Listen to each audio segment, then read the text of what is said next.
Number 1. बेसन लाडू करताना हरभरा डाळ भट्टीतून भाजून नंतर डाळ दळून त्याचे लाडू करावेत. तूप कमी लागते. बेसन चटकन भाजले जाते. डाळ भाजल्यामुळे पौष्टिकपणा वाढतो. लाडू पचायलाही हलके होतात, खमंग होतात. नंबर 2. गोड बुंदी बर्फीचे लाडू तुकडे उरल्यास दूध व ब्रेड घालून खीर किंवा पुडिंग बनवावे. नंबर 3. श्रीखंड फसफसू नये म्हणून चक्का फेसावा व साखरेत साखर भिजेल एवढे दूध घालून साखर अर्धवट विरघळली की फेसलेला चक्का घालावा व कालवावे.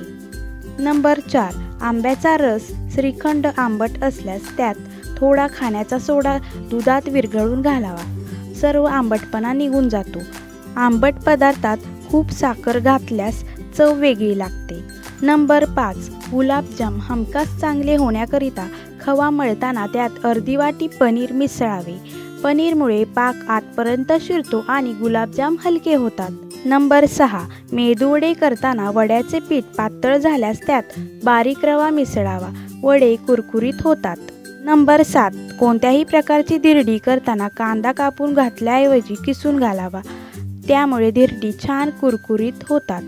नंबर 8. ताक आंबट होऊ नये म्हणून त्यात भरपूर पाणी घालून ठेवावे. वाढायच्या वेळी वरचे पाणी ओतून घ्यावे. ताक आंबट होत नाही. नंबर 9. छोले करण्यासाठी चणे रात्री भिजत घालण्यापूर्वी त्या पाण्यात सोडा घालण्याऐवजी 4-5 वेळा तुरटी फिरवावी. सकाळी चणे उपसून नेहमीप्रमाणे कुकरमध्ये शिजवावे म्हणजे चणे चांगले मऊ होतात. नंबर 10. ताकाची कढी केल्यावर कधी कधी फाटल्यासारखे वाटते तेव्हा 15 ते 20 शेंगदाण्याची मिक्सरमध्ये पेस्ट करून ताकात मिसळावी. नंतर कढी करावी. असे केल्यास कढी फाटत नाही. पहिली उकळी आल्यावर गॅस बंद करावा.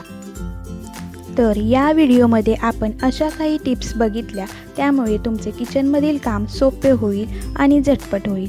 व्हिडिओ आवडल्यास व्हिडिओला लाईक करा, चॅनलला सबस्क्राईब करा आणि व्हिडिओ जास्तीत जास्त लोकांना शेअर करा. पुन्हा भेटूया अशाच एक नवीन व्हिडिओसोबत.